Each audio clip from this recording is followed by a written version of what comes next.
भारताची आघाडीची क्रिकेटपटू स्मृती मंधाना आणि पलाश मुश्ला यांचे लग्न तुटल्याचे आता स्पष्ट झाले आहे. या दोघांनी सोशल मीडियावरून आपले नाते तुटल्याची कबुली नुकतीच दिली होती. परंतु लग्नाच्या आदल्या रात्री सांगलीतील फार्म हाऊसवर काय घडले हे अद्याप पूर्णपणे समोर आले नाही. या पार्श्वभूमीवर गेल्या काही दिवसापासून इंस्टाग्रामवर एक पोस्ट व्हायरल होत आहे. या पोस्टमध्ये लग्नाच्या आदल्या रात्री घडलेल्या घडामोडींविषयी अनेक खळबळजनक खुलासे करण्यात आले आहेत. याबाबत अधिकृत माहिती नसली तरी या पोस्टची सोशल मीडियावर चांगलीच चर्चा रंगलेली आहे.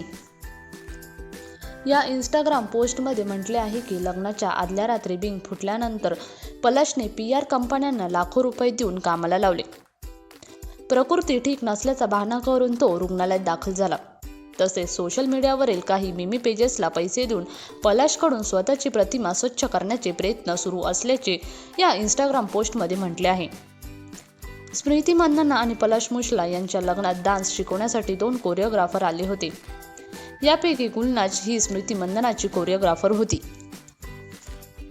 तर नंदिका द्विवेदी ही पलाश मुश्लाची कोरिओग्राफर होती.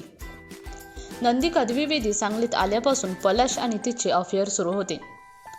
लग्नाच्या आदल्या रात्री स्मृतीची मैत्रीण आणि टीम इंडियाची क्रिकेटपटू श्रेयांका पाटील हिने पलाश मुश्ला आणि नंदिका द्विवेदी यांना इंटिमेट अवस्थेत पाहिले. तिने स्मृतीला त्या ठिकाणी बोलून आणले आणि त्यांनी पलाश आणि नंदिकाला रंगी हात पकडले, असे या इंस्टाग्राम पोस्टमध्ये म्हटले आहे.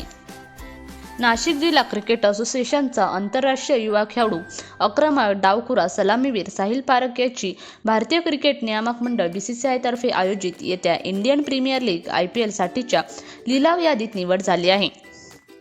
240 भारतीय खेळाडूंसह 14 सहयोगी देशातील मिळून एकूण 350 क्रिकेटपटूंवर यात बोली लागणार आहे.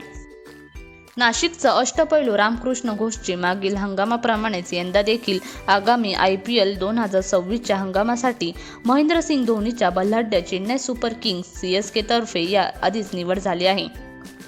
मागील वर्षी CSK संघाने IPL लिलावात रामकृष्ण घोषला आपल्या ताफ्यात समाविष्ट करून घेतले होते. त्याला आगामी हंगामासाठी चेन्नई सुपर किंग्सने संघात कायम ठेवले आहे.